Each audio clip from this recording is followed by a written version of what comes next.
This news update centers around a controversial testimony presented in court against Nnamdi Kanu, where a man named Nnamdi Benjamin, also referred to as Oni, accused Nnamdi Kanu of ordering him to kill 2,000 people in retaliation for the death of an Eastern Security Network commander, Ikonso. A critic passionately challenges these claims, stating he could not sleep for days because of the seriousness of the accusation, and he decided to fact-check the testimony himself before reacting. The accuser, Nnamdi Benjamin, claimed to be an operational commander in the Eastern Security Network, operating mainly in Olu, Imo State, and was arrested by Nigerian security forces in 2021. According to the critic and the indigenous people of Biafra, Nnamdi Benjamin is not a genuine member of the Eastern Security Network, but an imposter or plant used by the Nigerian state to defame the organization and Nnamdi Kanu. The critic highlights inconsistencies in Nnamdi Benjamin's timeline, particularly his claim of joining the Eastern Security Network in 2019, even though the group was officially formed in 2020. There is no tangible evidence presented by Nnamdi Benjamin to prove he had direct communication with Nnamdi Kanu, or that Nnamdi Kanu gave him orders to commit any killings or rituals, making the accusation speculative and unsubstantiated. The alleged confession by Nnamdi Benjamin was made while in police custody and without legal representation, which raises red flags regarding coercion, duress, and the admissibility of such a statement in court. The critic concludes that Nnamdi Benjamin's entire testimony lacks credibility, fails basic fact-checking, and should be dismissed by the court as character assassination rather than legitimate evidence. However, it was revealed that the court session originally scheduled for the 16th of June 2025 was postponed to the 18th of June for undisclosed reasons. The controversy surrounding the trial of Nnamdi Kanu took another dramatic turn in the middle of June 2025, when the court was confronted with an accusation so serious that it briefly overshadowed all prior testimonies. It involved a man identified as Nnamdi Benjamin, who also goes by the name Oni. He stepped into the courtroom with an air of certainty, claiming to be an operational commander of the Eastern Security Network, the paramilitary arm reportedly affiliated with the indigenous people of Biafra. He alleged under oath that he had been directed by Nnamdi Kanu to kill 2,000 people in revenge for the death of a fallen Eastern Security Network commander known as Ikonso. The implications of this accusation were immense, not just because of the shocking number of alleged intended victims, but because it directly tied Nnamdi Kanu to an act of mass violence, something his supporters have always vehemently denied. As the courtroom held its breath and the prosecutors leaned forward with satisfaction, hoping this moment would become the damning nail in the coffin of Nnamdi Kanu's legal defense, something unexpected began to unfold beyond the courtroom walls. A voice of dissent rose, not from within the court, but from the broader community of those watching the case closely. Among the many voices online reacting to the trial, one critic emerged with particular force. This critic, known in the digital Biafran community for his deeply passionate and emotionally driven commentaries, expressed personal distress over the testimony. He admitted openly that he could not sleep for several nights after hearing what Nnamdi Benjamin had claimed. He said that the accusation weighed heavily on his mind, that something about the entire story did not sit well with him, and he decided not to jump to conclusions, but to investigate the situation independently before making any judgments. What he uncovered shook not only him, but began to ripple throughout the broader indigenous people of Biafra network and its supporters. He discovered that the timeline provided by Nnamdi Benjamin had serious contradictions. The most striking of these was the claim that Nnamdi Benjamin joined the Eastern Security Network in the year 2019.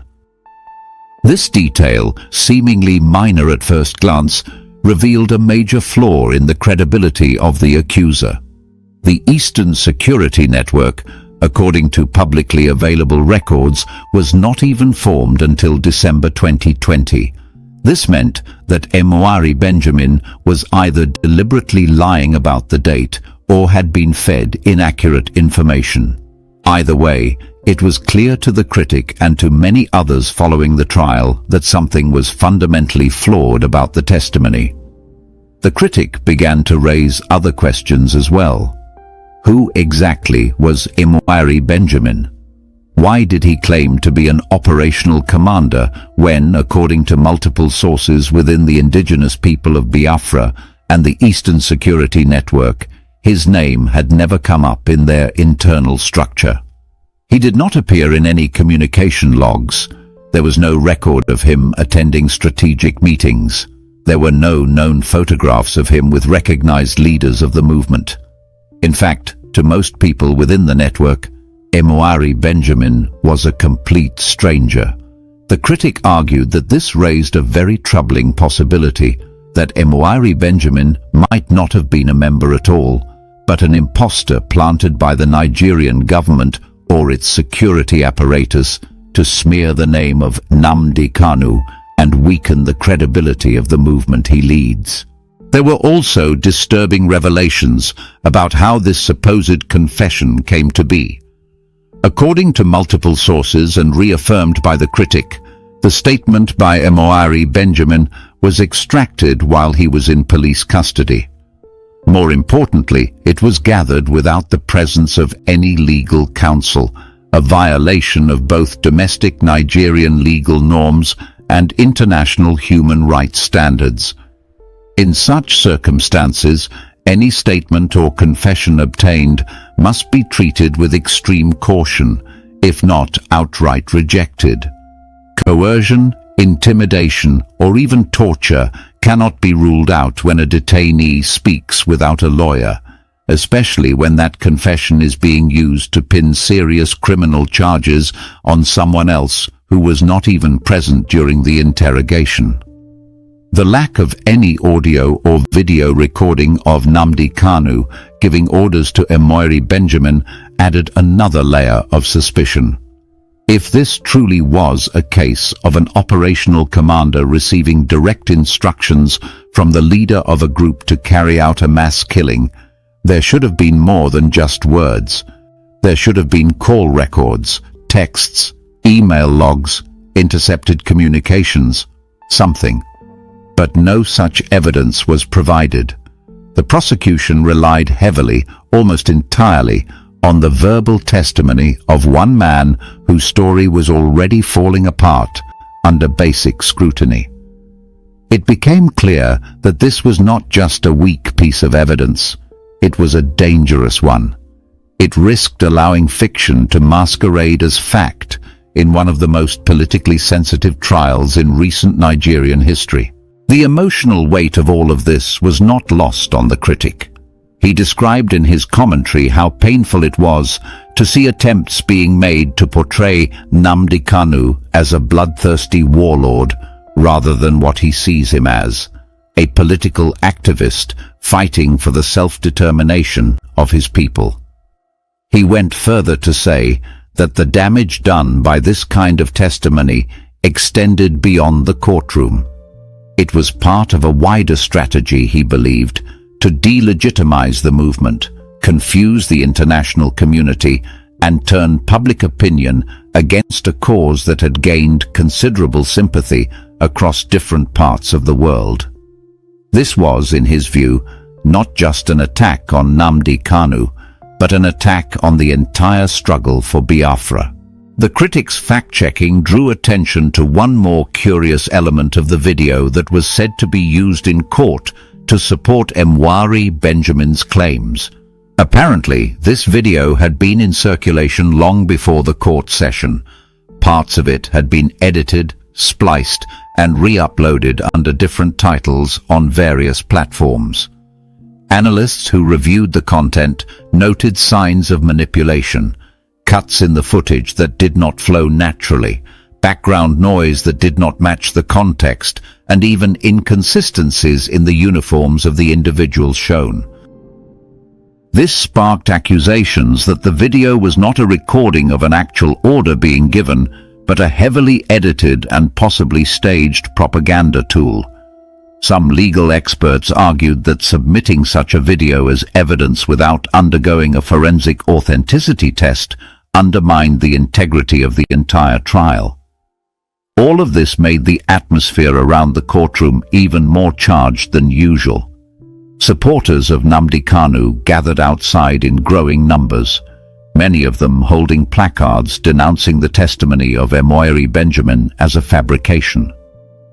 Inside the court, Nnamdi Kanu reportedly looked calm, composed, and unshaken. According to those who were present, he whispered occasionally to his legal team, but showed no signs of stress or fear. It was as if he had anticipated such tactics would be used against him. His legal team wasted no time in capitalizing on the inconsistencies. They argued forcefully that the testimony of Nnamdi Benjamin was inadmissible.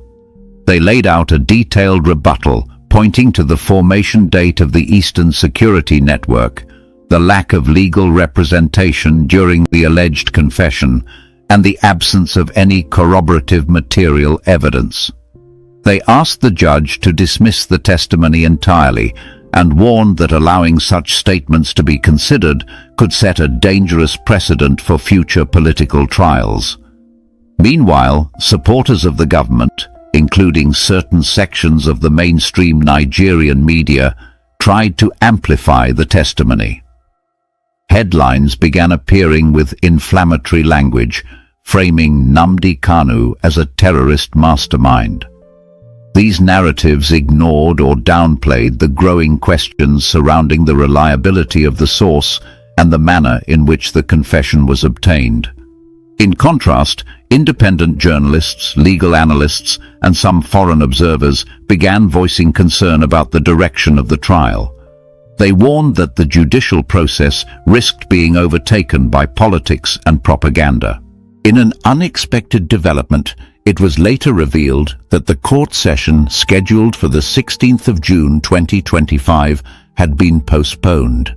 The new date was set for the 18th of June 2025.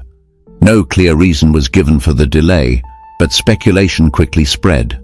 Some believed that the judiciary needed time to assess the damage done by the discredited testimony.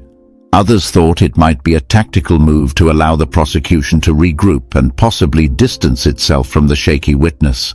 Regardless of the reason, the delay only heightened tensions and deepened the sense of uncertainty. For many people, especially supporters of Nnamdi Kanu and the indigenous people of Biafra, the entire episode felt like a watershed moment. It underscored just how far the Nigerian state might be willing to go to silence dissent. It reminded them of the importance of vigilance and truth-telling in the face of what they perceive as coordinated campaigns of misinformation. It also brought to light the fragility of justice when manipulated by political interests. For others who were less invested in the Biafran cause but still concerned about due process, the case became a symbol of the need to reform the judicial system, to ensure that evidence presented in court meets the highest standards of verification, and that confessions made in custody are treated with the skepticism they deserve. As the new court date approaches, all eyes are again on the Federal High Court.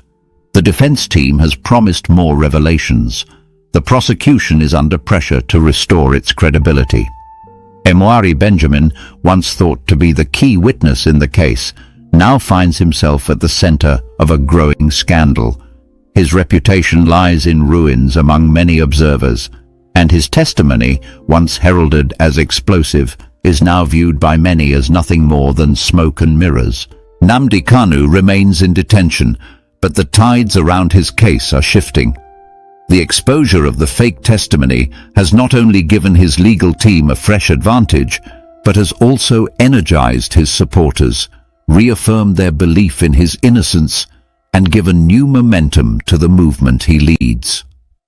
The courtroom may be where the legal battle is fought, but the war for public perception is raging far beyond its walls. And in that larger battle, truth, once uncovered, has a power of its own. As the day finally broke on the 18th of June 2025, the sun rose quietly over Abuja, casting long shadows across the heavily guarded Federal High Court complex. There was tension in the air, palpable, steady, and unrelenting. It was more than the ordinary anxiety that comes with legal trials. This particular morning felt like a turning point in a long war of truth versus deception. At the center of that courtroom drama sat Nnamdi Kanu, a man whose presence continues to inspire fierce loyalty in his followers and equal amounts of fear and suspicion in his adversaries. The courtroom was already filling with lawyers, observers, and journalists by 8 o'clock. Outside the building, supporters of the indigenous people of Biafra were arriving in clusters, some waving flags and chanting songs of solidarity. Many of them had spent the previous day sharing the shocking revelations about the falsified testimony of Nnamdi Benjamin across every digital platform available. For them, this court date was not just another hearing. It was an opportunity to demonstrate that the truth could still break through, even in a system they believed had long ago been compromised by politics and power. Inside, the mood was serious but charged. Nnamdi Kanu, dressed in his usual traditional white attire, was brought into the courtroom under the watchful eyes of the Department of State Services. Despite the intense scrutiny surrounding him, he looked calm, almost detached. Some observers noted the way he kept his eyes on the judge, not on the witness box or even the prosecutors. To those who knew him, that focus was a deliberate tactic, a way to remind everyone that he believed justice should be blind, not manipulated. When the court session finally began, the lead defense counsel, who had already become well known for his articulate and forceful advocacy, rose to address the court. He wasted no time revisiting the testimony of Nnamdi Benjamin, calling it not just misleading, but dangerously irresponsible. With documents, video analyses, and sworn affidavits in hand, he reconstructed the timeline that clearly showed the Eastern Security Network could not have had any operational commander in 2019 because the organization did not even exist until December 2020. He walked the court through the founding declaration of the Eastern Security Network, showed press releases, and presented archived news articles documenting the group's launch. What truly gripped the room, however, was what came next. The defense team introduced a surprise witness, someone who claimed to have known Nnamdi Benjamin in 2021 during his detention. This man, whose identity was protected for safety reasons, testified in closed session. He said that during their time in custody, Nnamdi Benjamin had confided that he had never been part of the Eastern Security Network and had been promised leniency, money, and protection if he agreed to act as a prosecution witness against Nnamdi Kanu. The revelation was seismic. If believed, it would mean that the prosecution had relied on coached or incentivized testimony to build its case. The judge listened carefully, jotting notes as the defense dismantled the credibility of the witness whose testimony had once been hailed as the crown jewel of the prosecution's case. A forensic video analyst also appeared via video link to confirm that the viral video submitted earlier as evidence had undergone multiple edits and showed signs of tampering. Specifically, the analyst pointed out discrepancies in lighting and sound, suggesting that different clips were stitched together to give the appearance of a coherent narrative. The most damning part of the analysis was that the person allegedly giving orders in the video could not be verified to be Nnamdi Kanu. The facial details were obscured, and the voice did not undergo independent biometric verification. The court allowed the prosecution team to respond. Their lead counsel appeared visibly unsettled. He attempted to salvage the credibility of Nnamdi Benjamin by arguing that the man was under severe psychological stress and might have confused dates or misremembered events. This is the end of our news update.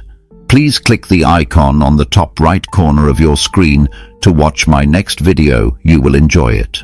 I will see you again in my next update. Enjoy the rest of your day. Goodbye for now.